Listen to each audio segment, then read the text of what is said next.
El certificado de matrimonio aún se conserva en los archivos estatales de Bahía, amarillento y frágil, con los nombres de Ezequiel Montenegro y Rosalía, listada simplemente como propiedad debajo de su firma. Lo que hace que este documento sea tan perturbador no es solo la naturaleza grotesca de la unión entre un dueño de plantación y su cocinera esclavizada, sino las 15 muertes misteriosas que siguieron en los meses posteriores a su ceremonia nupcial, en abril de 1864. Los periódicos locales de esa época, guardados con cuidado en colecciones privadas, insinúan una conspiración tan elaborada y cruel que las autoridades la enterraron para proteger a algunas de las familias más prominentes de Brasil. La verdad detrás de este matrimonio forzado revela una red de traición, venganza y tortura sistemática que escandalizó incluso al endurecido surbrasileño antes de la abolición. Permítanme llevarlos de vuelta a una era en la que el honor lo era todo y una confianza rota podía destruir a un hombre de maneras mucho peores que la muerte. Los eventos que llevaron a ese matrimonio infernal comenzaron 18 años antes, en las turbias aguas del delta del Amazonas, donde las fortunas se forjaban con carne humana, y el dinero, ensangrentado, fluía tan libremente como el río lodoso. Ezequiel Montenegro no nació en la aristocracia de las plantaciones que definía la sociedad brasileña. En la década de 1900, hijo de un fallido cultivador de tabaco de Minas Gerais, llegó a Salvador en 1846, con nada más que ambición ardiendo en su pecho y una disposición a involucrarse en negocios que los caballeros más establecidos no tocarían ni con sus guantes más finos. El comercio de esclavos, aunque legal, llevaba un estigma social entre las antiguas familias portuguesas, que preferían mantener la ficción de que su riqueza provenía solo del azúcar y el café, no de la compra y venta sistemática de seres humanos.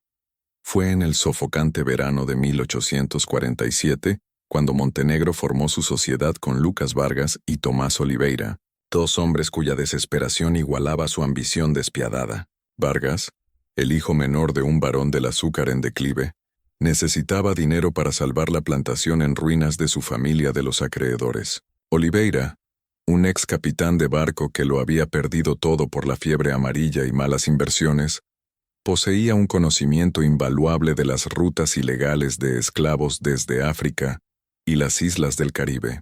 Juntos establecieron lo que llamaron la Compañía Comercial del Delta, operando desde un almacén en las afueras de Salvador, donde el alcance de la ley se diluía, y no se hacían preguntas sobre el origen de su mercancía. El negocio resultó más rentable de lo que ninguno había imaginado. Mientras los comerciantes de esclavos legítimos trataban con propiedades documentadas, con títulos claros y certificados de salud, las operaciones de Montenegro se especializaban en lo que eufemísticamente llamaban servicios de recuperación. Compraban esclavos escapados de plantaciones fallidas, adquirían negros libres secuestrados de cazadores de recompensas corruptos y, lo más lucrativo, contrabandeaban cautivos frescos, de barcos ilegales que aún cruzaban el Atlántico a pesar de la prohibición oficial del comercio internacional de esclavos. Los márgenes de ganancia eran extraordinarios porque sus costos operativos eran mínimos. No les importaba la salud, la vivienda ni la humanidad básica de su mercancía.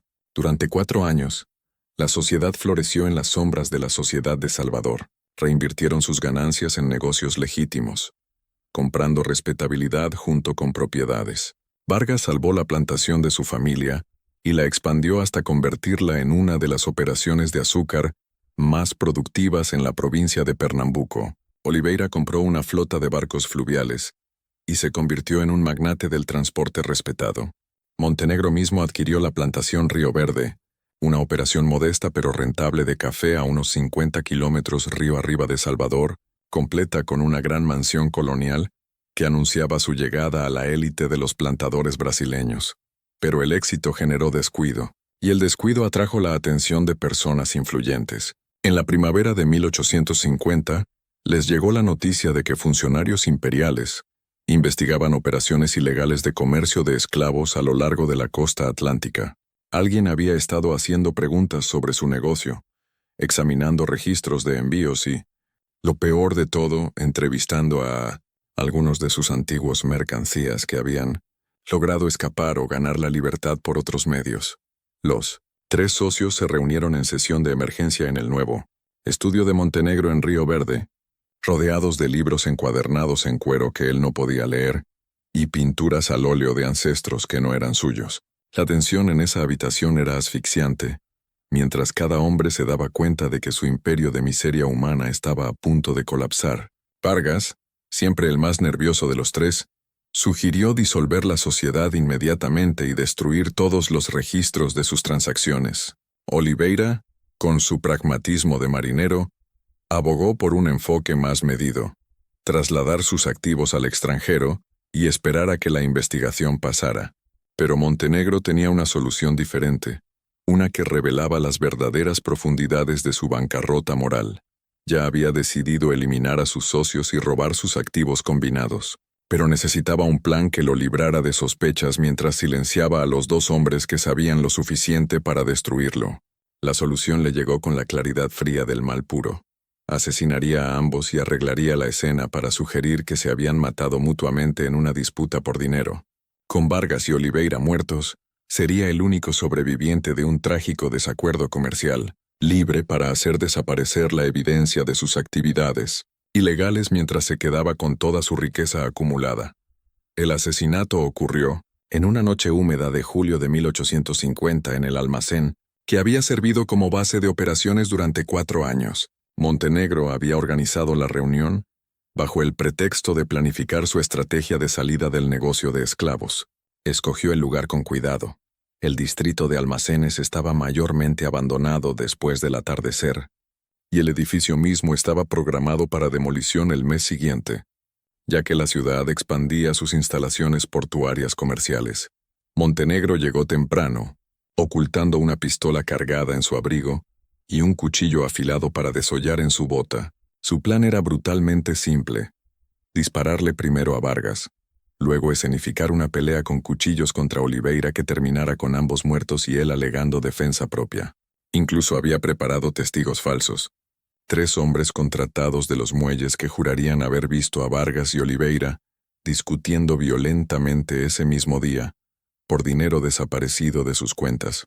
Cuando sus socios llegaron, encontraron a Montenegro ya sentado en su mesa habitual de planificación, con una botella de whisky caro y 3 vasos dispuestos entre pilas de libros de contabilidad y documentos de envío.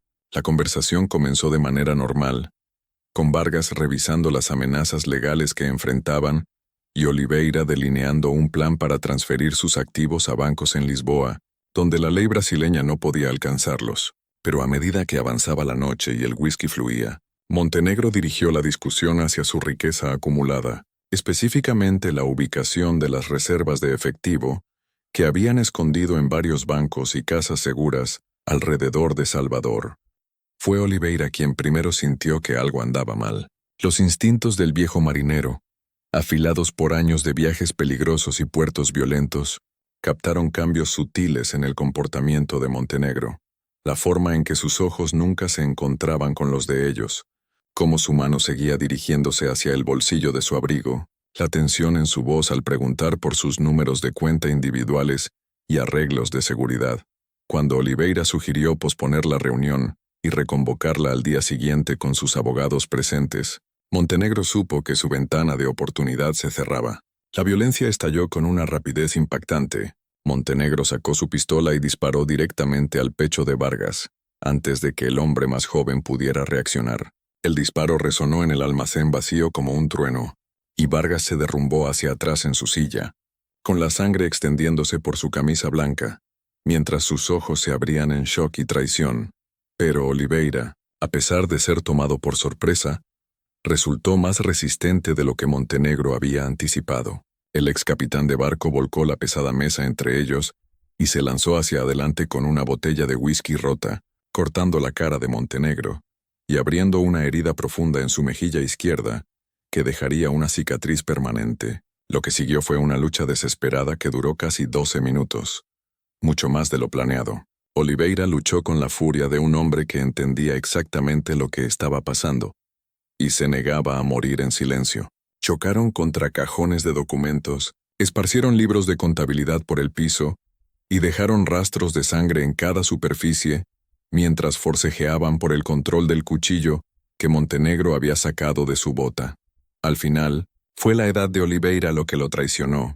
A los 55 años, simplemente no podía igualar la fuerza y resistencia del hombre más joven. Montenegro finalmente logró clavar la hoja profundamente en el estómago de Oliveira, girándola hacia arriba hacia su corazón, mientras el viejo marinero arañaba desesperadamente su garganta.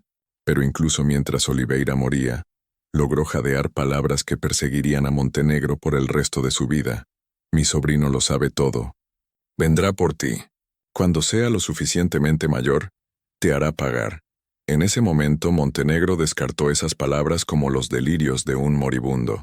No tenía idea de que el hermano menor de Lucas Vargas, Mateo, había estado documentando en secreto sus actividades ilegales, o que el sobrino de Tomás Oliveira, de 19 años, llamado Rafael, poseía un conocimiento detallado de cada transacción, cada contacto y cada crimen que la compañía comercial del Delta había cometido durante 4 años de Operación Montenegro. Pasó las siguientes 5 horas arreglando meticulosamente la escena del crimen para respaldar su historia planeada. Colocó el cuerpo de Vargas en una posición que sugería que el hombre había sido disparado mientras alcanzaba un arma. Luego posicionó a Oliveira cerca con un cuchillo ensangrentado en la mano y heridas defensivas que implicaban una lucha entre las dos víctimas.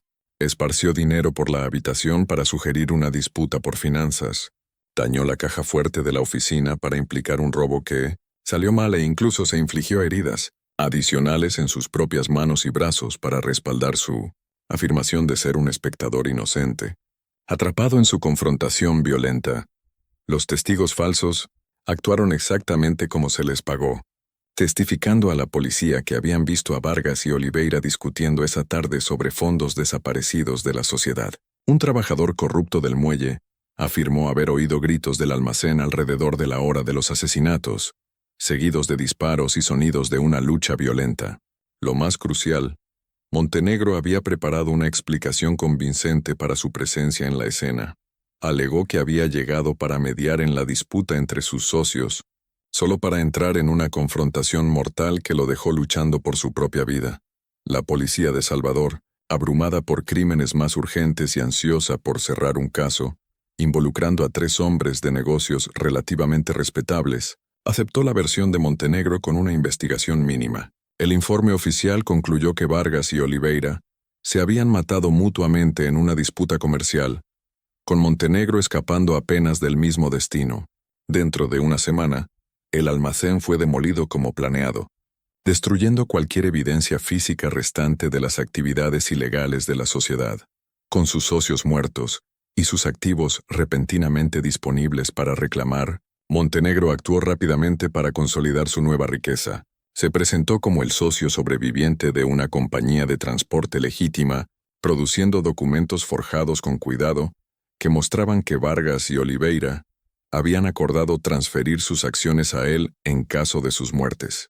Los bancos que habían sospechado de 3 hombres desconocidos, realizando grandes transacciones en efectivo, aceptaron fácilmente la palabra de un solo dueño de plantación con un historial documentado de producción exitosa de café. En los meses siguientes, Montenegro vació sistemáticamente cada cuenta, caja de seguridad y reserva de efectivo oculta que había pertenecido a sus socios asesinados. Estimó el valor total en casi 50,000 reis, una fortuna que equivaldría a más de 2 millones en moneda actual. Más importante aún, había eliminado a las únicas 2 personas que podían conectarlo con las operaciones ilegales de la compañía comercial del Delta, dejándolo libre para reinventarse como un miembro respetable de la sociedad brasileña. Pero Montenegro había cometido un error fatal. En su enfoque obsesivo en amenazas inmediatas y oportunidades financieras, había ignorado completamente a las familias de los hombres que había asesinado. Específicamente, no había considerado que tanto Lucas Vargas como Tomás Oliveira tenían parientes más jóvenes que pronto aprenderían la verdad sobre sus muertes y que pasarían la siguiente década planeando con cuidado, metódicamente y pacientemente una venganza tan elaborada y devastadora que la muerte parecería una misericordia en comparación con lo que tenían preparado para él. Mateo Vargas tenía 24 años cuando su hermano Lucas fue asesinado. A diferencia de los hombres mayores de la familia Vargas, que siempre priorizaban la gratificación inmediata sobre la planificación a largo plazo. Mateo poseía una inteligencia calculadora que lo hacía mucho más peligroso de lo que Montenegro jamás imaginó. Como confidente más cercano de Lucas y gerente no oficial de negocios, Mateo había mantenido registros detallados de cada transacción de la compañía comercial del Delta, incluyendo libros de contabilidad codificados que documentaban sus compras ilegales de esclavos, manifiestos de envíos de rutas prohibidas del Caribe, y lo más condenatorio, correspondencia con funcionarios corruptos que habían facilitado sus operaciones. Más importante aún, Mateo nunca había confiado en Ezequiel Montenegro, algo en el entusiasmo del recién llegado de Minas Gerais, por involucrarse en los aspectos más brutales de su negocio, le había parecido excesivo, incluso para los estándares de hombres que traficaban con carne humana. Había comenzado a investigar el fondo de Montenegro meses antes de los asesinatos, descubriendo inconsistencias en su historia declarada y irregularidades financieras que sugerían motivaciones mucho más complejas que la simple codicia.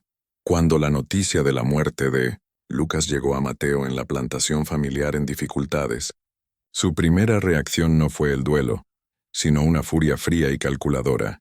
La historia oficial no tenía sentido para nadie que realmente conociera a los tres socios. Lucas, aunque desesperado por dinero, era fundamentalmente cauteloso y nunca habría confrontado a Tomás Oliveira de manera violenta.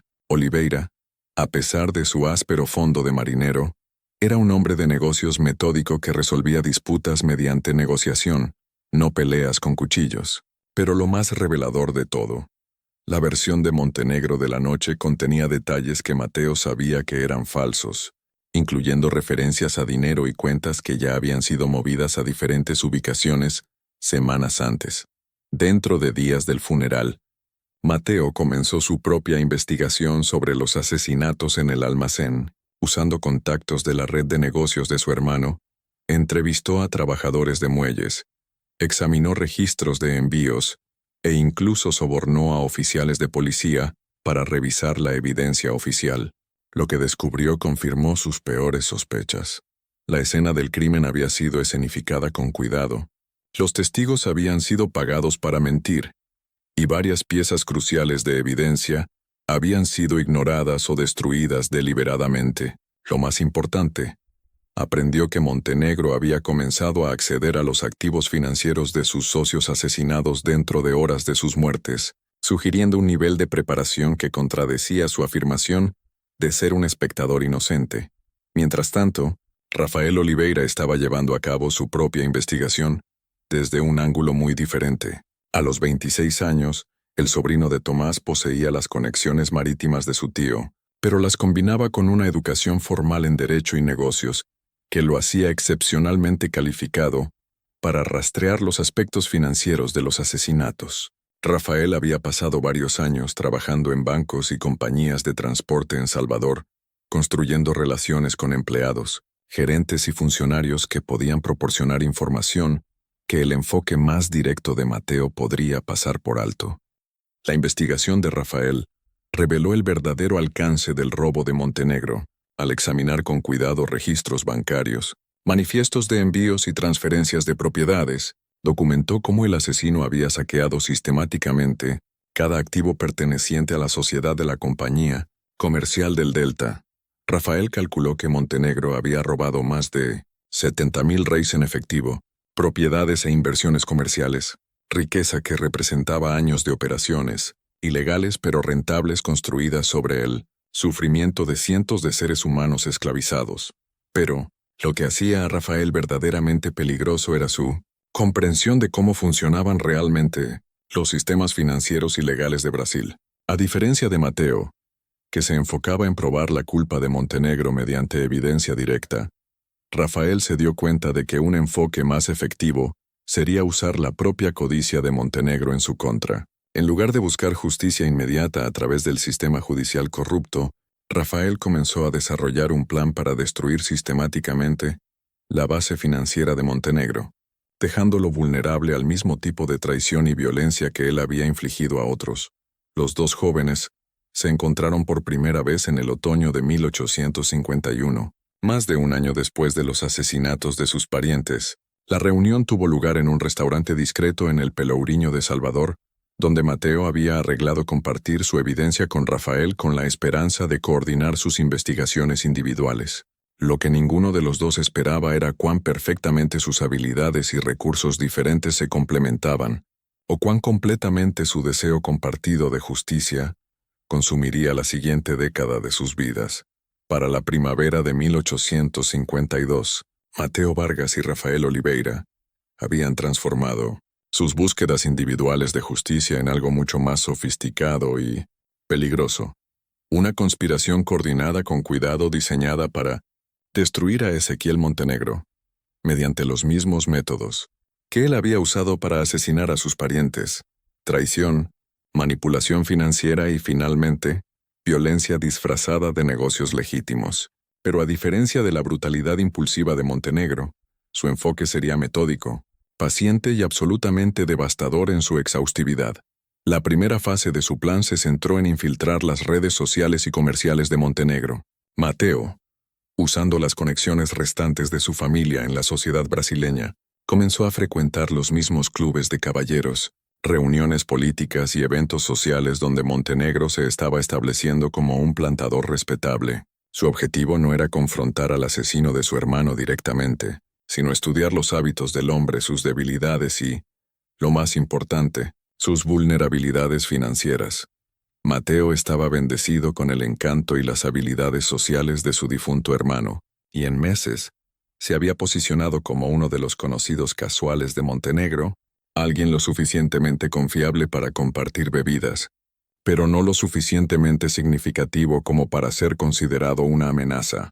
Mientras tanto, Rafael usaba sus conexiones bancarias para rastrear cada aspecto del imperio financiero de Montenegro. Descubrió que la riqueza aparente del dueño de la plantación estaba construida sobre una base de inversiones riesgosas, préstamos apalancados y emprendimientos comerciales que generaban ganancias impresionantes a corto plazo, pero creaban pasivos a largo plazo. Lo más crucial, Rafael aprendió que Montenegro había desarrollado un serio problema con el juego, perdiendo regularmente miles de reis en partidas de cartas de alto riesgo y apuestas en carreras de caballos que financiaba mediante préstamos cada vez más desesperados contra las cosechas futuras de su plantación. La adicción al juego les dio la apertura perfecta para su venganza. Para 1855, Rafael había asegurado empleo en el Banco Imperial de Salvador, la institución que tenía la hipoteca principal sobre la plantación Río Verde. Desde esta posición, pudo manipular sutilmente los arreglos crediticios de Montenegro, asegurando que las renovaciones de préstamos vinieran con tasas de interés ligeramente más altas, que los horarios de pago estuvieran estructurados para crear problemas de flujo de caja durante temporadas críticas de siembra, y que el dueño de la plantación fuera empujado gradualmente hacia el tipo de desesperación financiera que hace a los hombres vulnerables a la manipulación. Simultáneamente, Mateo había cultivado relaciones con varios de los operadores de juego más notorios de Salvador, hombres que dirigían partidas de alto riesgo, donde fortunas podían ganarse o perderse en una sola noche. Mediante sobornos colocados con cuidado y promesas de favores futuros, Mateo arregló que Montenegro fuera invitado a juegos cada vez más caros, donde las apuestas eran más altas, y los otros jugadores trabajaban en secreto juntos para asegurar que el dueño de la plantación perdiera mucho más de lo que podía permitirse. La belleza de su enfoque era su paciencia y sutileza. En lugar de confrontar a Montenegro directamente, o buscar venganza rápida mediante violencia, estaban destruyendo sistemáticamente la base financiera que sostenía su posición social y su autoimagen. Cada préstamo que vencía creaba estrés, cada pérdida en el juego profundizaba su desesperación, y cada intento fallido de recaudar dinero rápido mediante inversiones riesgosas lo empujaba más cerca del tipo de ruina completa que lo dejaría vulnerable a cualquier castigo final que eligieran infligir. Para 1858, sus esfuerzos comenzaban a mostrar resultados. Las deudas de Montenegro habían crecido a casi 40.000 reis, y los pagos de intereses solos consumían la mayoría de las ganancias anuales de su plantación.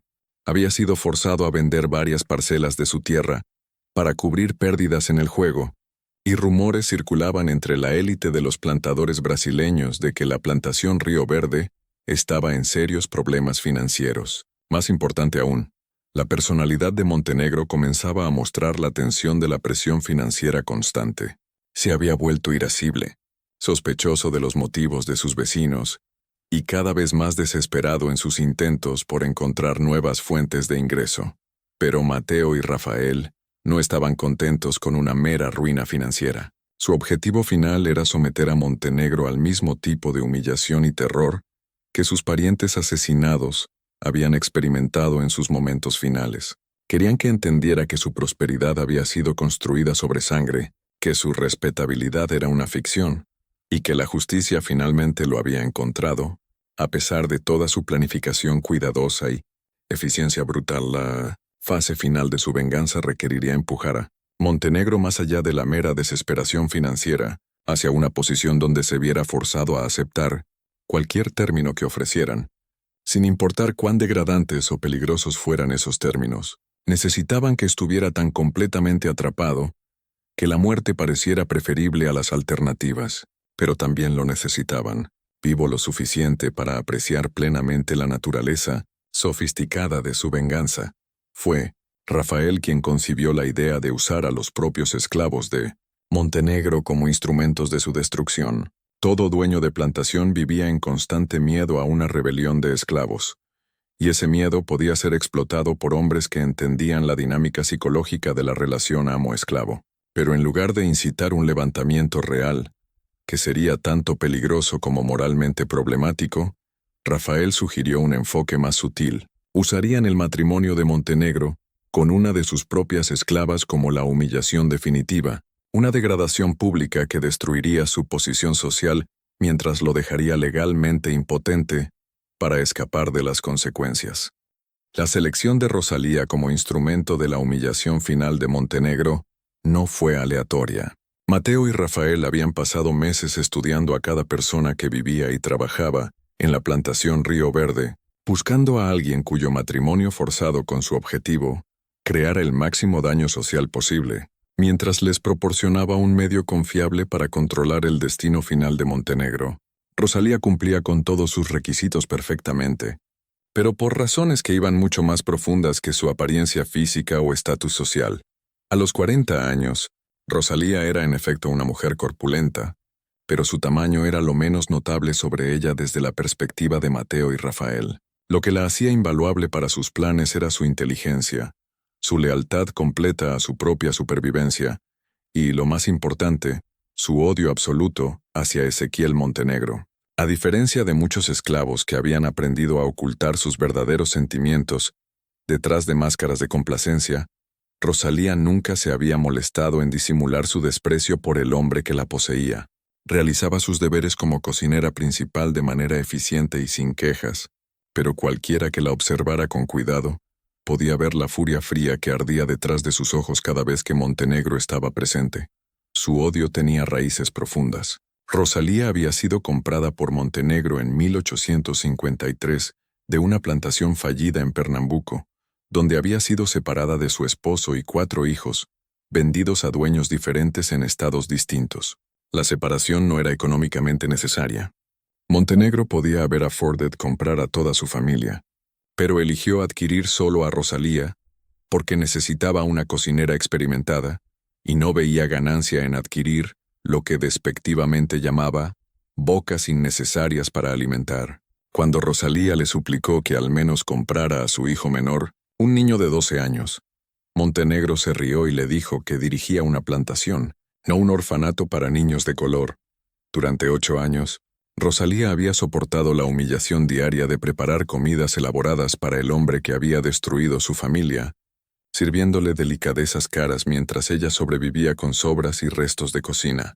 Lo había visto entretener a invitados con historias de sus éxitos comerciales, sabiendo que su riqueza se había construido sobre dinero robado y socios asesinados. Había limpiado sangre de su ropa cuando regresaba de misteriosos viajes nocturnos y lo había visto quemar documentos y cartas en la chimenea de la cocina durante sus intentos, cada vez más desesperados por ocultar evidencia de sus problemas financieros. Más importante aún, Rosalía había acumulado gradualmente un conocimiento detallado de las rutinas diarias de Montenegro, sus hábitos personales, sus problemas de salud y su creciente paranoia sobre amenazas potenciales de acreedores y rivales comerciales. Sabía qué comidas prefería, qué medicinas tomaba para sus dolencias crónicas de estómago, y qué habitaciones de la casa de la plantación visitaba con más frecuencia. Este conocimiento la convertía en una aliada potencial perfecta para cualquiera que buscara manipular o dañar a su dueño, pero también la hacía extremadamente valiosa para los planes específicos de Mateo y Rafael de venganza. El acercamiento a Rosalía requirió un manejo delicado. Ni Mateo ni Rafael podían arriesgar contacto directo con una esclava en la propiedad de Montenegro, ya que tal contacto sería tanto legalmente peligroso como probable de arousar sospechas. En su lugar, usaron intermediarios, personas libres de color que trabajaban en los mercados de Salvador y tenían razones legítimas para visitas ocasionales a plantaciones rurales. A través de estos contactos, establecieron gradualmente comunicación con Rosalía, ofreciéndole inicialmente pequeñas cantidades de dinero a cambio de información sobre las actividades y hábitos de Montenegro. Lo que descubrieron superó sus expectativas. Rosalía no solo poseía conocimiento detallado de las vulnerabilidades de su dueño, sino que había estado llevando a cabo su propia campaña sutil de guerra psicológica contra él durante años. Había estado sobresalando deliberadamente su comida, para agravar sus problemas estomacales, rompiendo accidentalmente sus platos y objetos personales favoritos, y esparciendo rumores entre los otros esclavos sobre sus problemas financieros y planes potenciales para venderlos y cubrir sus deudas. Sus acciones habían sido cuidadosas y negables, diseñadas para crear estrés y paranoia, sin proporcionar evidencia clara de sabotaje deliberado. Cuando Mateo y Rafael finalmente revelaron sus verdaderas identidades y sus planes para la destrucción de Montenegro, la respuesta de Rosalía fue inmediata e inequívoca. Haría lo que fuera necesario para ayudarlos a destruir al hombre que había asesinado a sus parientes y arruinado su propia vida. La única condición que exigió fue que su cooperación fuera recompensada con libertad y pasaje seguro a Argentina, donde esperaba eventualmente localizar a sus hijos sobrevivientes. Mateo y Rafael acordaron inmediatamente, reconociendo que habían encontrado no solo una herramienta para su venganza, sino una socia cuyas motivaciones personales se alineaban perfectamente con su propia búsqueda de justicia. Los detalles finales de su plan tomaron forma durante varios meses de coordinación cuidadosa. Montenegro sería empujado a la ruina financiera completa mediante una serie de pérdidas en el juego manipuladas y préstamos llamados, dejándolo vulnerable a una oferta que no podría rechazar: casarse con Rosalía en una ceremonia legal o enfrentar la muerte inmediata a manos de sus acreedores. El matrimonio destruiría su posición social y les proporcionaría acceso legal a su propiedad a través de su control sobre su esposa. Lo más importante, colocaría a Rosalía en una posición donde podría envenenarlo gradualmente durante varios meses, causándole el mismo sufrimiento lento y agonizante que sus parientes asesinados habían experimentado.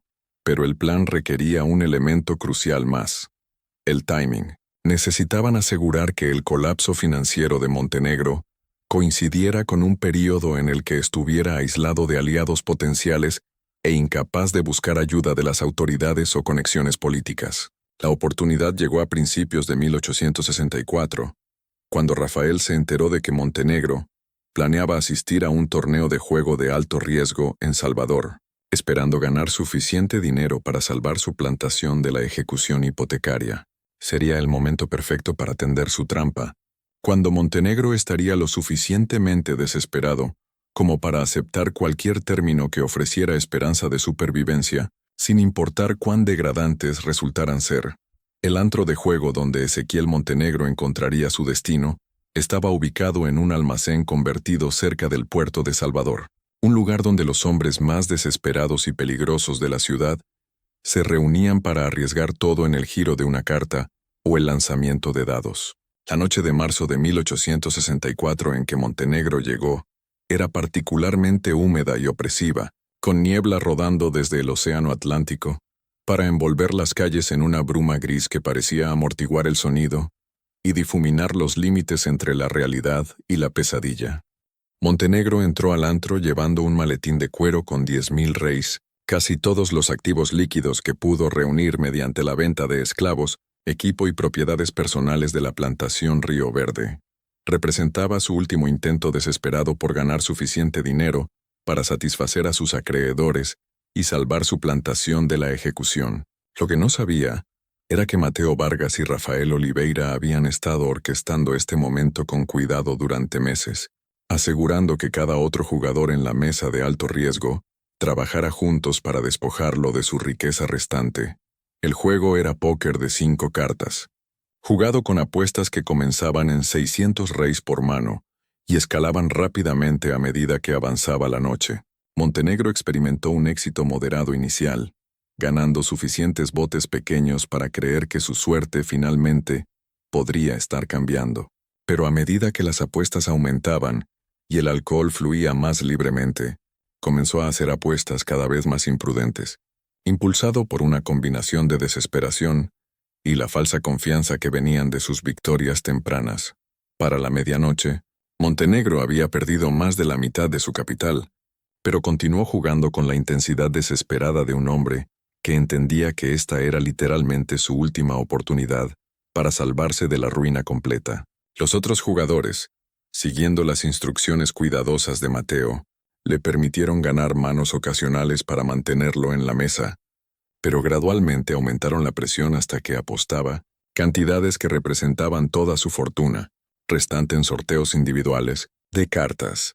La mano final comenzó justo después de las 3:00 de la mañana, cuando la niebla afuera se había vuelto tan espesa que la luz de gas de las lámparas callejeras apenas penetraba las ventanas del almacén. Montenegro recibió lo que parecía una mano fuerte, un par de reyes visibles con la posibilidad de una full house si las cartas ocultas caían correctamente. Confiado en que este era su momento para recuperar sus pérdidas, y quizás incluso ganar suficiente para resolver sus problemas financieros permanentemente, empujó sus 4.000 reis restantes al centro de la mesa. Pero los otros jugadores habían recibido manos aún más fuertes, y lo más importante, habían estado coordinando sus apuestas para asegurar que el bote final fuera lo suficientemente grande como para bancarrotar completamente a Montenegro, mientras lo dejaba con deudas que excedían, con creces cualquier cosa que pudiera pagar. Cuando las cartas finalmente se revelaron, el par de reyes de Montenegro perdió contra una full house sostenida por un hombre que no reconocía, un extraño de ojos fríos que recolectó las ganancias con la eficiencia metódica de alguien que había estado seguro del resultado desde el principio, mientras la realidad de su destrucción financiera completa comenzaba a hundirse. Montenegro se sentó congelado en la mesa vacía, mirando la superficie de fieltro donde su última esperanza acababa de evaporarse. Los otros jugadores ya se habían ido, pero el extraño que había ganado la mano final permaneció sentado frente a él, estudiándolo con la intensidad de un científico examinando un espécimen interesante. Después de varios minutos de silencio opresivo, el extraño finalmente habló, su voz con un leve acento portugués que parecía familiar, pero que Montenegro no podía ubicar inmediatamente. «Señor Montenegro», dijo el hombre, «creo que necesitamos discutir sus obligaciones pendientes. Verá, los caballeros que acaban de partir no son meros jugadores. Representan ciertos intereses comerciales que han sido muy pacientes con sus dificultades financieras. Pero la paciencia, como la suerte, eventualmente se agota». Fue en este momento que Mateo Vargas salió de las sombras cerca de la entrada del almacén, su rostro iluminado por la luz parpadeante de gas de una manera que hacía su parecido con su hermano asesinado inconfundiblemente claro. La sangre de Montenegro se heló al reconocer los rasgos que había visto retorcidos en dolor y shock 14 años antes, cuando Lucas Vargas había muerto con una bala en el pecho y traición en los ojos. «Parece que has visto un fantasma, Ezequiel», dijo Mateo acercándose a la mesa con gracia depredadora. «Quizás porque lo has hecho. Mi nombre es Mateo Vargas y creo que conociste muy bien a mi hermano mayor Lucas. De hecho, fuiste la última persona en verlo vivo. ¿No es así?»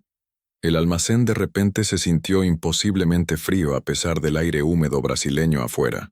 Las manos de Montenegro comenzaron a temblar mientras el alcance completo de su situación se aclaraba. Esto nunca había sido un torneo de juego aleatorio, o una oportunidad para salvar su plantación. Había sido una trampa elaborada, planeada y ejecutada, con el tipo de precisión metódica que hablaba de años de preparación paciente y odio ilimitado.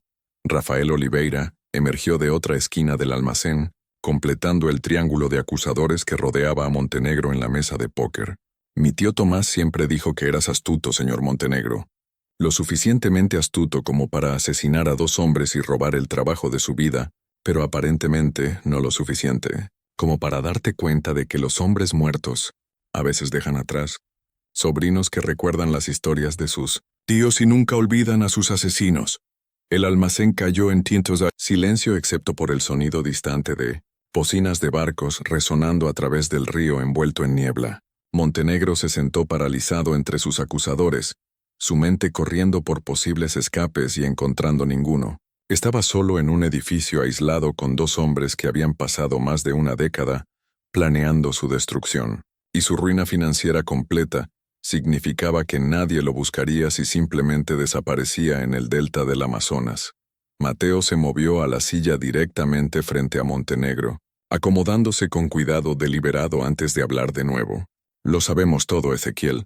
Sabemos sobre la compañía comercial del Delta y tus operaciones ilegales de comercio de esclavos. Sabemos sobre el almacén donde asesinaste a nuestros parientes a sangre fría. Sabemos sobre los documentos forjados y los testigos sobornados, y el robo sistemático de todo lo que habían trabajado para construir.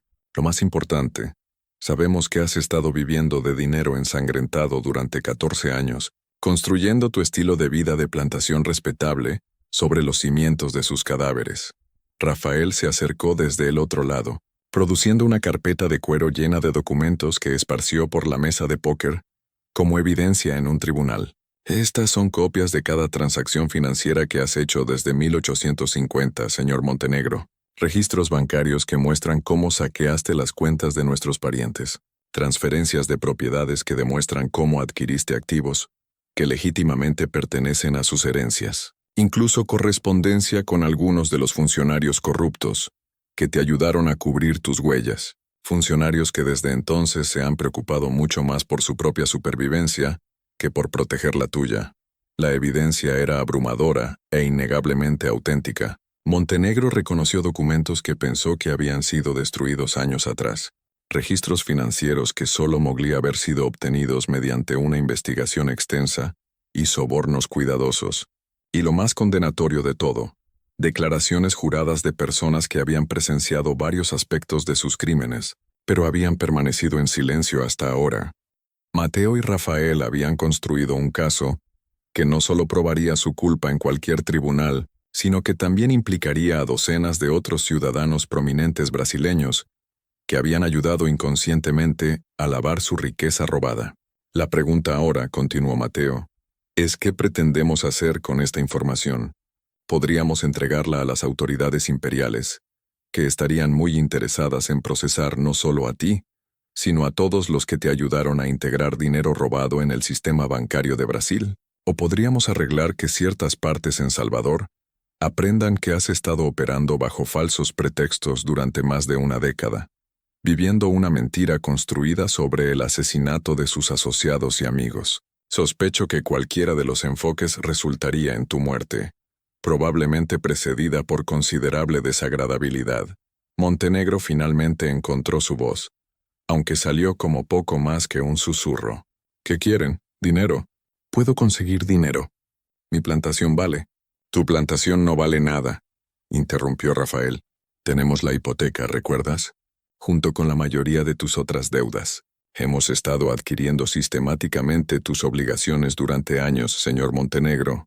Cada préstamo que has tomado, cada deuda de juego que has acumulado, cada arreglo financiero que te ha mantenido a flote, todo nos pertenece ahora. No tienes nada con qué negociar excepto tu vida. Y francamente, no estamos particularmente interesados en preservarla tampoco. El almacén pareció volverse más frío mientras las implicaciones de sus palabras se hundían. Montenegro no estaba solo en bancarrota. Estaba completamente a su merced, dependiente de sus caprichos para su existencia continuada. Todo lo que había construido, cada comodidad que había disfrutado, cada aspecto de la vida respetable que había construido, Había sido despojado sistemáticamente por los parientes de los hombres que había asesinado. Pero por aterradora que fuera su situación, alguna parte de su mente aún se negaba a aceptar que la muerte era inevitable. Sin embargo, hay una alternativa, dijo Mateo, su voz adoptando un tono de consideración fingida. Una forma en que podría ser permitido continuar respirando, al menos por un tiempo más. Requeriría un cierto sacrificio de dignidad de tu parte, un reconocimiento público de tu verdadera naturaleza y una demostración de tu sumisión completa a nuestra autoridad. Rafael sonrió con la fría satisfacción de un hombre a punto de revelar la culminación de años de planificación cuidadosa. Vas a casarte con una de tus esclavas, Ezequiel, públicamente, legalmente y permanentemente. Vas a pararte ante Dios y la sociedad brasileña y tomar a tu cocinera, Rosalía, como tu esposa legítima. Vas a vivir como su esposo, dormir en la misma cama y presentarte a tus vecinos como un hombre que eligió casarse con su propia propiedad. La sugerencia era tan grotesca, tan completamente más allá de los límites del comportamiento aceptable en la sociedad brasileña antes de la abolición, que Montenegro inicialmente no pudo procesar lo que estaba oyendo. El matrimonio entre un dueño de plantación blanco y una persona esclavizada no era solo socialmente inaceptable, era suicidio legal, aniquilación social y humillación personal en una escala que haría que la muerte pareciera misericordiosa en comparación. Están locos, susurró Montenegro. Nadie jamás. Es imposible. Ningún sacerdote realizaría tal ceremonia. Ningún tribunal reconocerá. De hecho, ya hemos hecho los arreglos necesarios, respondió Mateo suavemente. Hay un ministro en la provincia de Ceará que está bastante endeudado con ciertos establecimientos de juego. Ha acordado realizar una ceremonia completamente legal, debidamente atestiguada y documentada. En cuanto a los tribunales, bueno, la ley brasileña es bastante clara en que los contratos de matrimonio, una vez ejecutados correctamente, son vinculantes independientemente de las circunstancias bajo las que se crearon. Estarías legalmente casado con Rosalía, con todos los derechos y obligaciones que eso conlleva.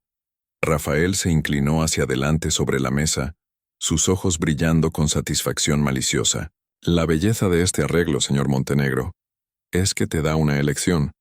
Puedes rechazar nuestra oferta generosa y enfrentar consecuencias inmediatas por tus crímenes, consecuencias que involucrarían considerablemente más dolor físico de lo que podrías imaginar.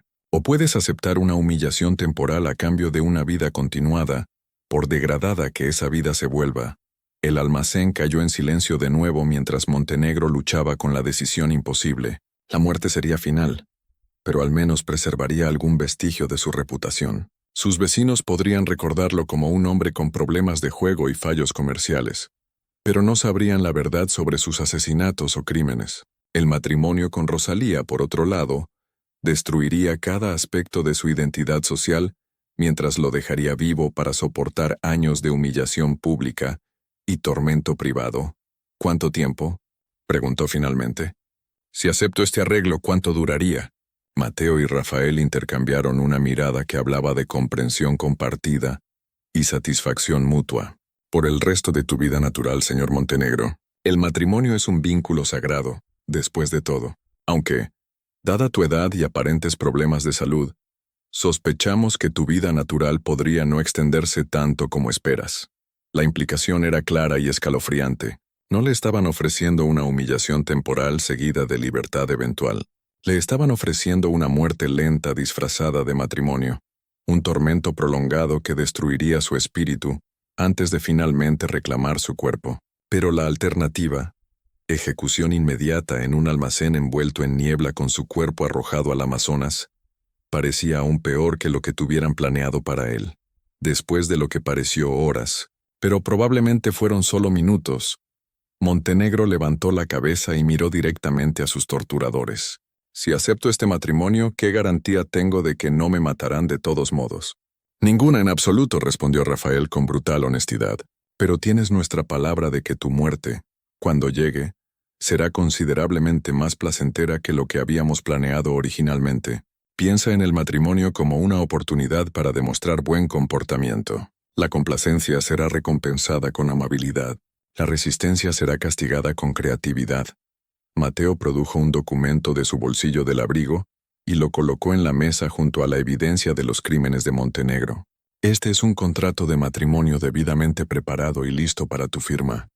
La ceremonia está programada para mañana por la noche en la plantación Río Verde, donde todos tus vecinos y asociados comerciales serán invitados a presenciar tu unión voluntaria con Rosalía.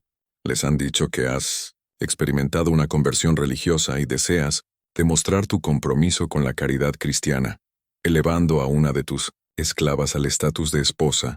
La humillación final era el requisito de presentar el matrimonio como su propia elección, un acto voluntario de benevolencia cristiana, en lugar de la degradación forzada que realmente representaba.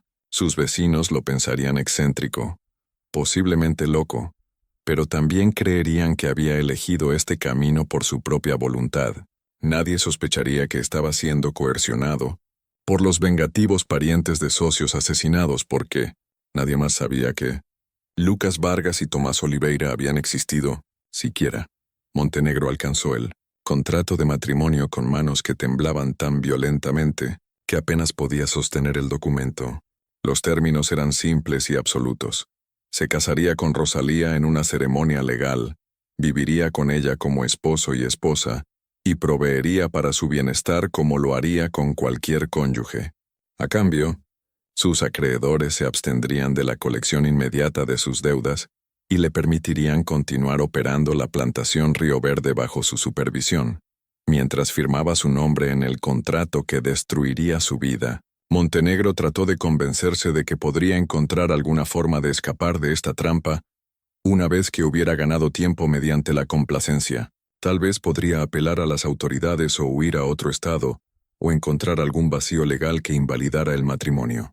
Pero incluso mientras estos pensamientos desesperados parpadeaban en su mente, podía ver la satisfacción en los ojos de Mateo y Rafael. Habían planeado este momento durante más de una década, y habían anticipado cada posible avenida de escape que podría considerar. «Bienvenido a la familia, cuñado», dijo Mateo mientras recogía el contrato firmado.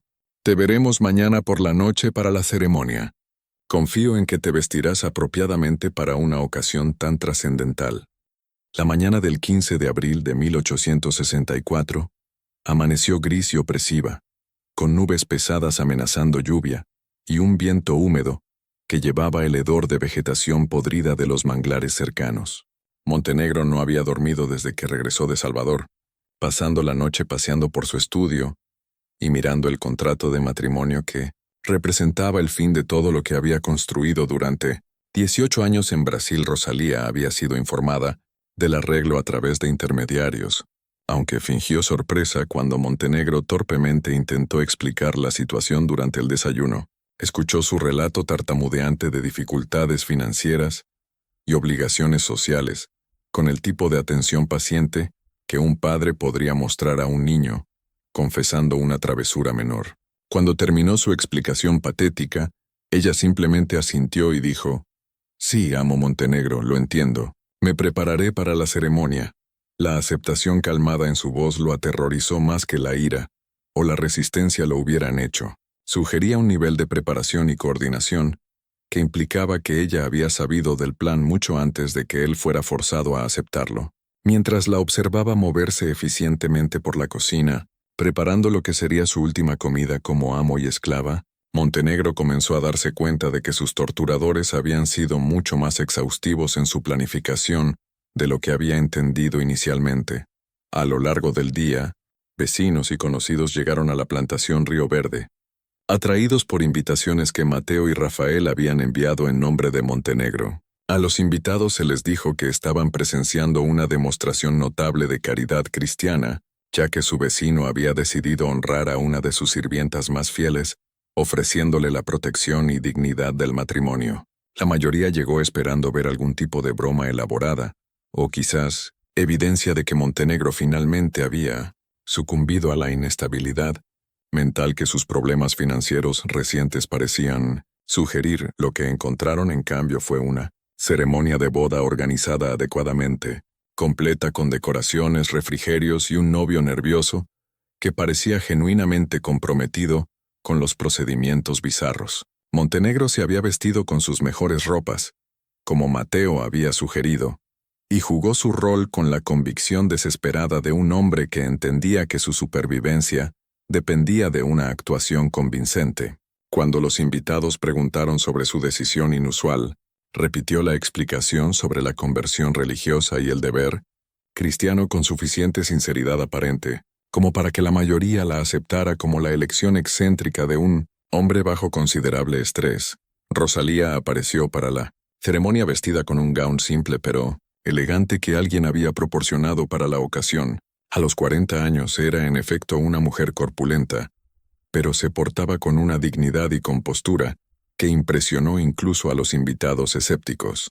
Más importante aún, parecía genuinamente complacida por la atención y el respeto que recibía, sonriendo graciosamente a la multitud reunida y agradeciéndoles por presenciar lo que llamó el día más importante de mi vida.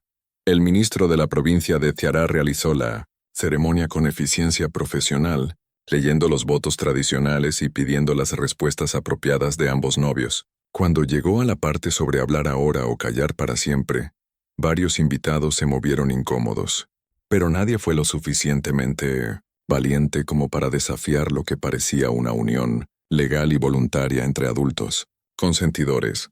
La voz de Montenegro apenas se oyó más allá de la primera fila de testigos cuando pronunció sus votos, pero las respuestas de Rosalía fueron claras y confiadas. Prometió amar, honrar y obedecer a su nuevo esposo con el tipo de convicción que hizo que la ceremonia pareciera casi normal, como si los matrimonios entre dueños de plantaciones y sus antiguas esclavas fueran eventos comunes en la sociedad brasileña. El momento más perturbador vino cuando el ministro los pronunció, marido y mujer, e instruyó a Montenegro a besar a su novia. El rostro del dueño de la plantación palideció mientras se inclinaba hacia adelante para cumplir con este requisito final, y por un momento pareció que podría colapsar por completo. Pero Rosalía lo estabilizó con una gentileza sorprendente, poniéndose de puntillas para encontrar sus labios en un beso breve y casto que selló su unión legal, y comenzó la fase final de su destrucción. Mientras los invitados partían, la mayoría sacudiendo la cabeza en perplejidad por lo que habían presenciado, Montenegro se encontró solo con su nueva esposa en la casa de la plantación, que una vez había representado su integración exitosa en la sociedad brasileña. El edificio de repente se sintió extranjero y amenazante, como si la ceremonia de matrimonio hubiera transformado habitaciones familiares en espacios alienígenas donde ya no pertenecía. Rosalía se movió por la casa con la confianza de alguien que entendía que la dinámica de poder había cambiado permanentemente. Comenzó a reorganizar muebles y pertenencias personales con autoridad casual, haciendo cambios que enfatizaban su nuevo estatus como ama de la casa. Cuando Montenegro intentó protestar una de sus decisiones, ella lo miró fijamente con años de odio acumulado y dijo en voz baja: «Estamos casados ahora, Ezequiel. Marido y mujer, socios. Creo que es hora de que empecemos a actuar como tales, ¿no crees?» Esa primera noche, mientras yacían en la misma cama que una vez había sido su santuario privado, Montenegro entendió que sus torturadores habían ideado un castigo mucho más sofisticado que la simple muerte. Lo habían atrapado en un recordatorio diario de su impotencia, rodeado por la presencia constante de alguien que sabía exactamente qué había hecho y exactamente qué merecía. Cada comida que ella cocinara, cada palabra que dijera, cada gesto de aparente afecto sería un recordatorio calculado de que su vida cómoda había sido construida sobre sangre y robo. Pero el verdadero horror aún estaba por venir. Como Montenegro pronto descubriría, el matrimonio no era la culminación de la venganza de Mateo y Rafael. Era meramente el comienzo de una destrucción, lenta y metódica, que haría que sus momentos finales en ese almacén parecieran misericordiosos en comparación. El primer mes de matrimonio pasó con una normalidad engañosa mientras Rosalía se adaptaba a su nuevo rol con una eficiencia que impresionó incluso a los vecinos restantes de Montenegro. Manejó al personal de la casa con autoridad firme, entretuvo a los pocos visitantes que aún se sentían cómodos visitando la plantación Río Verde, y mantuvo las pretensiones sociales que permitieron a su esposo preservar algún vestigio de su antigua respetabilidad. Para observadores externos, el matrimonio improbable parecía funcionar tan bien como cualquier unión. convencional en el Brasil rural. Pero Montenegro comenzaba a notar cambios sutiles en su rutina diaria que lo llenaban de una inquietud creciente. Su café del desayuno había desarrollado un leve regusto amargo que no podía identificar, a pesar de ser preparado con los mismos granos y métodos que Rosalía había usado durante años. Sus comidas vespertinas, aunque preparadas expertamente y presentadas bellamente, lo dejaban sintiéndose vagamente nauseabundo y inusualmente cansado. Lo más perturbador de todo, había comenzado a experimentar dolores de cabeza y episodios de mareo que parecían empeorar cada vez que pasaba tiempo extendido en compañía de su esposa. Inicialmente, atribuyó estos síntomas al estrés y al peaje emocional de sus circunstancias degradadas. La humillación de su matrimonio forzado, combinada con su conciencia de su dependencia completa de la misericordia continuada de Mateo y Rafael, era ciertamente suficiente para causar problemas físicos. Pero a medida que pasaban las semanas y su condición empeoraba gradualmente, Montenegro comenzó a sospechar que sus síntomas podrían tener una causa más deliberada. Sus sospechas se confirmaron durante una conversación con el doctor Eduardo Santos, el médico de larga data de Río Verde, que había venido a examinar a Montenegro después de que colapsara durante una reunión de negocios con compradores potenciales de café. El examen preliminar del doctor Santos reveló síntomas consistentes con envenenamiento crónico, específicamente la acumulación gradual de sustancias tóxicas que estaban destruyendo lentamente su sistema digestivo y funciones nerviosas. Su condición es bastante seria, señor Montenegro, explicó el doctor Santos mientras empacaba sus instrumentos médicos. Los síntomas sugieren exposición prolongada a arsénico o un veneno metálico similar. Tal envenenamiento típicamente ocurre durante varios meses, con la víctima experimentando debilidad creciente, problemas digestivos y deterioro neurológico. Sin tratamiento inmediato y remoción de la fuente de contaminación, la condición es invariablemente fatal. El diagnóstico confirmó los peores temores de Montenegro sobre las verdaderas intenciones de su esposa. Rosalía lo estaba asesinando sistemáticamente, con la misma metodología paciente que Mateo y Rafael habían usado para destruir sus finanzas y posición social. Estaba administrando veneno en dosis medidas con cuidado, probablemente mezclado en su comida o bebida, creando una muerte lenta que aparecería natural para cualquiera que no estuviera buscando específicamente signos de daño deliberado. Pero confrontar a Rosalía directamente sería tanto peligroso como inútil. Estaba protegida por su estatus legal como su esposa, su aparente inocencia de cualquier maldad, y lo más importante, sus conexiones con los dos hombres que controlaban cada aspecto de su existencia continuada. Si la acusaba de envenenarlo, ella podría simplemente negar los cargos, mientras Mateo y Rafael arreglaban consecuencias más inmediatas y violentas por sus acusaciones paranoicas contra su instrumento elegido de justicia. En su lugar, Montenegro comenzó a tomar precauciones elaboradas para protegerse de más envenenamiento. Empezó a preparar sus propias comidas en secreto, usando ingredientes que seleccionaba personalmente y utensilios de cocina que mantenía escondidos en su estudio. Evitaba beber cualquier cosa que Rosalía hubiera preparado, confiando en cambio en agua de un pozo al que solo él tenía acceso. Lo más importante, comenzó a dormir en una habitación de invitados cerrada con llave en lugar de compartir la cama matrimonial donde su esposa podría tener oportunidades para administrar veneno mientras estaba inconsciente. Estas medidas defensivas proporcionaron alivio temporal de sus síntomas, pero también crearon nuevos problemas que amenazaban con exponer su paranoia creciente a observadores externos. Los vecinos que visitaban la plantación Río Verde comenzaron a comentar sobre su apariencia demacrada, su comportamiento nervioso y su obvia renuencia a comer o beber cualquier cosa en presencia de su esposa. Se esparció la palabra por la provincia de que Ezequiel Montenegro estaba mostrando signos de inestabilidad mental, posiblemente como resultado del estrés asociado con su matrimonio inusual. Rosalía jugó su rol en esta campaña psicológica con habilidad magistral. Cuando los invitados expresaban preocupación por el comportamiento de su esposo, respondía con el tipo de preocupación paciente que una esposa devota podría mostrar por un esposo amado que sufría de enfermedad o disturbio mental.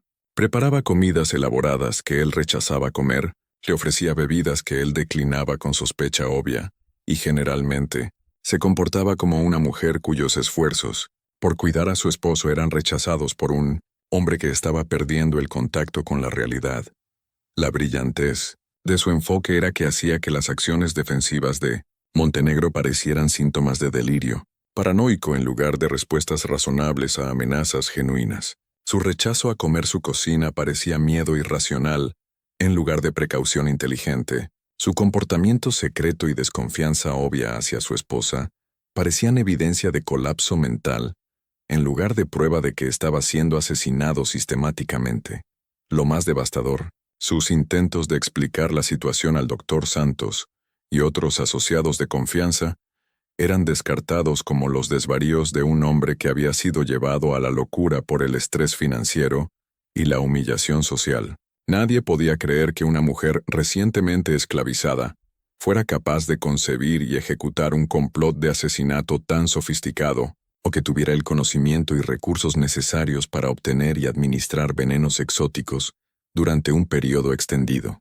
Para finales de la primavera de 1864, Montenegro se encontró atrapado en un escenario de pesadilla, donde su comprensión precisa de las intenciones asesinas de su esposa había sido transformada en evidencia de su propia inestabilidad mental. Estaba siendo asesinado lentamente por una mujer con la que estaba legalmente obligado a vivir, mientras que cada intento suyo por protegerse o buscar ayuda era interpretado como prueba de que estaba perdiendo la mente. Pero el tormento psicológico estaba lejos de terminar. Mateo y Rafael habían diseñado su venganza para incluir no solo sufrimiento físico, sino aislamiento social completo y la destrucción gradual de cada relación que Montenegro había mantenido durante sus años de aparente respetabilidad. Querían que muriera solo, sin amigos y completamente convencido de que la justicia finalmente lo había alcanzado a pesar de toda su planificación cuidadosa y eficiencia brutal. La verdad sobre su situación se reveló a Montenegro de la manera más cruel y metódica posible durante una cena que Rosalía había organizado para celebrar su aniversario de 4 meses de boda. Había invitado a varios de sus vecinos restantes, junto con el doctor Santos y otros miembros prominentes de la sociedad local, que habían mantenido relaciones cordiales con la plantación a pesar de las circunstancias inusuales del matrimonio. Montenegro había pasado el día preparándose para la noche con su paranoia acostumbrada, comiendo en secreto de antemano y planeando evitar consumir cualquier cosa que su esposa hubiera preparado. Pero cuando llegaron los invitados, Rosalía anunció que había preparado una sorpresa especial para la ocasión. Una botella de vino que supuestamente había estado envejeciendo en la bodega de la plantación desde antes de su matrimonio, que quería abrir como un brindis simbólico por su futuro juntos. El vino se presentó con gran ceremonia, abierto frente a todos los invitados, para demostrar que no había sido manipulado y vertido en copas, que habían sido limpiadas y preparadas a la vista de todos. Cuando Rosalía propuso un brindis por su matrimonio y sus esperanzas de muchos años más juntos, Montenegro se encontró incapaz de rechazar sin aparecer completamente loco ante sus vecinos reunidos. Mientras levantaba la copa a sus labios, Montenegro captó la mirada de su esposa al otro lado de la mesa de cena. Por solo un momento, su máscara de afecto devoto se deslizó, y vio la fría satisfacción de alguien a punto de lograr una victoria largamente anticipada. Pero para entonces era demasiado tarde para evitar beber el vino, y solo podía esperar que cualquier veneno que ella hubiera usado actuara lo suficientemente rápido como para ahorrarle sufrimiento prolongado. Los efectos comenzaron dentro de minutos de consumir el vino. Montenegro experimentó calambres estomacales severos, seguidos de dificultad para respirar y una sensación de ardor en su garganta y pecho. Mientras colapsaba en la mesa de cena, jadeando por aire y aferrándose a su estómago, los invitados reunidos asumieron que estaban presenciando el colapso final de un hombre que había estado perdiendo la mente lentamente durante meses. El doctor Santos inmediatamente comenzó a examinar a Montenegro, pero sus esfuerzos fueron obstaculizados por lo que parecía interferencia histérica de Rosalía. Se arrojó sobre el cuerpo de su esposo, sollozando y rogando al doctor que lo salvara, mientras simultáneamente hacía imposible que Santos proporcionara tratamiento médico efectivo. Su actuación fue tan convincente que los otros invitados pasaron su tiempo consolándola en lugar de ayudar con la emergencia médica. Pero mientras Montenegro yacía muriendo en el piso de su propio comedor, Rosalía se inclinó cerca de su oído y susurró palabras que revelaron el verdadero alcance de la conspiración que había destruido su vida. Lucas Vargas era mi primo, Ezequiel. Tomás Oliveira era mi tío por matrimonio. He estado trabajando con Mateo y Rafael desde 1852, esperando la oportunidad perfecta para verte morir de la misma manera que los hiciste morir a ellos, lentamente, dolorosamente y completamente solo. La revelación de que su esposa no era meramente una herramienta de sus enemigos, sino una participante activa en su conspiración familiar, añadió una capa final de horror a la muerte de Montenegro. Había estado viviendo durante meses con una mujer cuyo odio era personal e inmediato, no solo contratado o coercionado. Cada comida que había cocinado, cada conversación que habían compartido, cada momento de aparente tranquilidad doméstica había sido parte de una actuación elaborada diseñada para maximizar su sufrimiento, mientras minimizaba la sospecha sobre la verdadera causa de su declive. Mientras, su visión se oscurecía y su respiración se volvía cada vez más laboriosa. Montenegro podía oír a Rosalía continuando su actuación para el beneficio de sus invitados. Estaba rogando al doctor Santos que intentara más duro, suplicando a Dios que salvara a su amado esposo, y generalmente, comportándose como una mujer cuyo mundo se derrumbaba alrededor de la pérdida del hombre que amaba. Los otros invitados ofrecían consuelo y apoyo, completamente convencidos de que estaban presenciando un trágico accidente, en lugar de la culminación de una búsqueda de venganza de 14 años. Ezequiel Montenegro murió a las 10:15 p.m. del 20 de julio de 1864, rodeado de vecinos que creían que había sufrido un derrame o ataque al corazón, provocado por meses de inestabilidad mental y salud en declive. La causa oficial de muerte del Dr. Santos se listó como causas naturales asociadas con agotamiento nervioso prolongado, un diagnóstico que satisfizo a todos excepto a Mateo Vargas y Rafael Oliveira, que sabían exactamente qué lo había matado y por qué. El funeral fue bien atendido, con Rosalía jugando el rol de viuda afligida, con tal convicción que varias damas prominentes de plantaciones vecinas ofrecieron ayudarla a manejar la plantación Río Verde durante su periodo de luto. Nadie sospechó que la mujer llorosa junto a la tumba estaba en realidad celebrando la finalización exitosa del complot de asesinato más elaborado en la historia de Bahía. Pero la historia no terminó con la muerte de Montenegro. Mateo y Rafael habían planeado para cada contingencia, incluyendo la disposición de su propiedad y el destino de su viuda.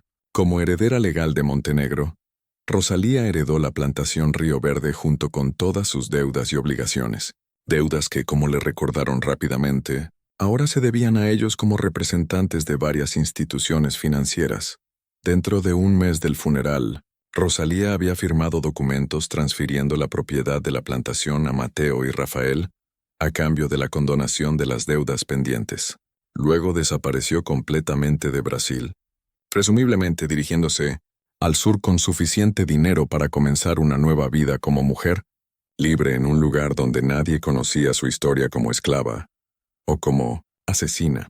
Los registros oficiales de la muerte de Ezequiel, Montenegro y la subsecuente transferencia de la plantación Río Verde no levantaron sospechas entre las autoridades brasileñas, que estaban lidiando con preocupaciones mucho más apremiantes mientras la nación se movía inexorablemente hacia reformas abolicionistas. La historia del dueño de plantación que se había casado con su esclava y luego muerto de causas naturales se convirtió en una nota al pie menor en la historia local, ocasionalmente mencionada como un ejemplo del comportamiento excéntrico que el estrés financiero podía producir en hombres por lo demás respetables.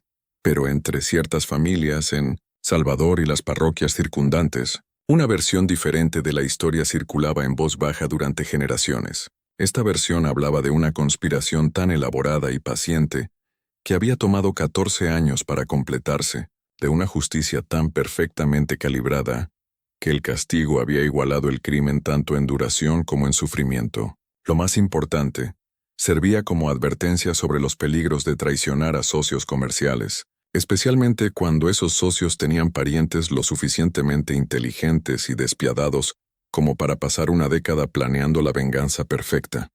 Mateo Vargas y Rafael Oliveira habían logrado algo notable en el contexto de la sociedad sureña brasileña antes de la abolición. Habían procesado exitosamente un caso de asesinato que ningún tribunal habría tocado, ejecutado una sentencia de muerte que ningún juez habría impuesto, y lo habían hecho todo mediante métodos que no dejaron evidencia de su involucramiento. Su éxito había requerido paciencia, inteligencia, recursos financieros y, lo más importante, una comprensión completa de cómo funcionaban realmente los sistemas sociales y legales de Brasil. La transformación de la plantación Río Verde después de la muerte de Montenegro proporcionó la evidencia final de cuán exhaustivamente Mateo y Rafael habían planeado su venganza. En lugar de vender la propiedad para obtener ganancias, la convirtieron en un refugio para esclavos liberados y personas escapadas, creando exactamente el tipo de institución humanitaria que habría horrorizado al hombre que había construido su fortuna sobre el tráfico humano. La casa de la plantación que una vez había entretenido a la élite brasileña se convirtió en una estación en rutas de escape secretas, ayudando a personas esclavizadas a alcanzar la libertad en regiones más seguras o incluso en el extranjero. Esta transformación no era solo simbólicamente apropiada, sino también prácticamente invisible para las autoridades locales. Las conexiones comerciales legítimas de Mateo y Rafael proporcionaban cobertura para las actividades inusuales en Río Verde, mientras que su reputación como hombres de negocios respetables de Brasil desviaba sospechas de cualquiera que pudiera haber cuestionado el nuevo propósito de la plantación. Habían usado la propia propiedad de su enemigo para continuar la lucha contra la institución que lo había enriquecido, convirtiendo su legado en un arma contra todo lo que él había representado. Pero quizás el aspecto más notable de su venganza era cuán completamente había borrado a Ezequiel Montenegro de la historia. A diferencia de las víctimas de asesinatos más convencionales, que al menos reciben reconocimiento como bajas de crimen, Montenegro había sido eliminado sistemáticamente de la existencia. Su riqueza había sido redistribuida a las familias de sus víctimas. Su propiedad había sido convertida a propósitos que contradecían directamente sus valores. Su reputación había sido destruida mediante sus propias acciones, en lugar de mediante la revelación póstuma de sus crímenes. Lo más importante, la manera de su muerte había sido diseñada para asegurar que nadie lo recordara como nada más que un dueño de plantación fallido que había tomado malas decisiones financieras y se había casado imprudentemente. No habría monumentos a su memoria, no línea familiar para preservar su nombre y ningún registro histórico de sus logros o crímenes reales. Había sido borrado de la historia brasileña tan exhaustivamente como si nunca hubiera existido. Esta historia nos muestra que la justicia a veces opera fuera de los límites de las instituciones legales, particularmente en sociedades donde esas instituciones están diseñadas para proteger a los poderosos a expensas de los vulnerables. ¿Qué piensan de esta historia? ¿Creen que todo fue revelado?